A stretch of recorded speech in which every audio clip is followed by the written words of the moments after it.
Salut, toi qui me regarde. Oui, je suis ravi de te retrouver. Alors, comme je t'avais dit dans mon dernier tuto, je t'ai dit qu'on se retrouverait pour qu'on parle un peu de moi. Oui, on va un peu parler de moi, davantage parler de moi maintenant. Oui, je sais, si ça t'embête un peu, mais tu vas voir, il y a des passages très intéressants qui vont t'interpeller toi forcément. Je vais essayer d'être le plus honnête possible et t'expliquer comment ça fonctionnait pour moi, comment je suis devenu animateur, entertainer B2B, mais aussi animateur télé. Enfin, quand je dis animateur télé, tu verras que... Ouf, allez, on y va?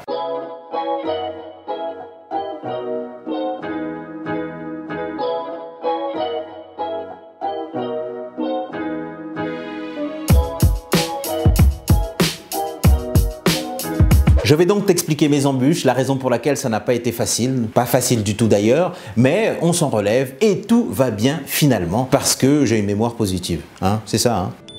Et puis j'ai un présent hyper positif et un futur encore plus positif. J'ai réalisé que j'étais devenu un adulte au sein de la société le jour où j'ai compris que la publicité s'adressait spécialement à moi. J'ai vu une publicité sur la purée mousseline et sur Nesquik qui me replongeait 25 ans plus tôt.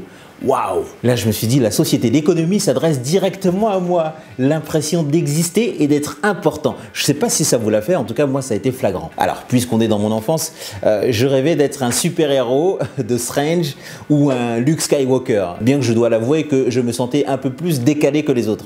Je me sentais pas tout à fait comme les autres. Non pas à cause de mes cheveux, non, je n'étais pas aussi vieux à l'époque. Non, j'espérais que mon père, un jour, m'annonce qu'on m'avait trouvé à l'âge de 3 mois dans une capsule qui venait de se cracher sur la Terre avec à mes côtés un cristal vert nommé kryptonite. Vous voyez le délire? Bref, rien de bien original, on a tous été adolescents. Hein. Mais j'ai toujours eu en moi l'horreur absolue de basculer du côté obscur de la force. Oui, parce que pour moi, ça, c'est pas de la fiction, c'est du réel. C'est la vérité, le côté obscur de la force. Si je vous parle de cela, c'est parce que ça donne peut-être un début d'histoire à ce que je fais aujourd'hui.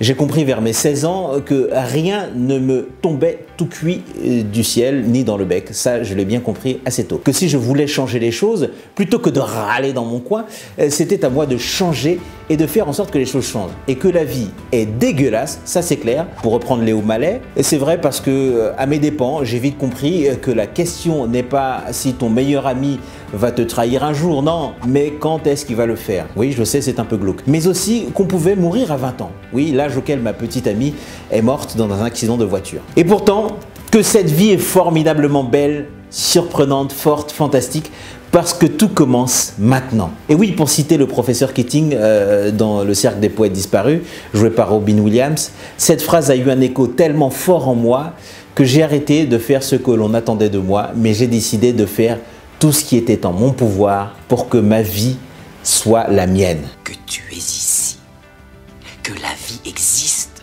et l'identité, que le prodigieux spectacle continue et que tu peux y apporter ta rime. Que le prodigieux spectacle continue et que tu peux y apporter ta rime. Et toi, quelle sera ta rime?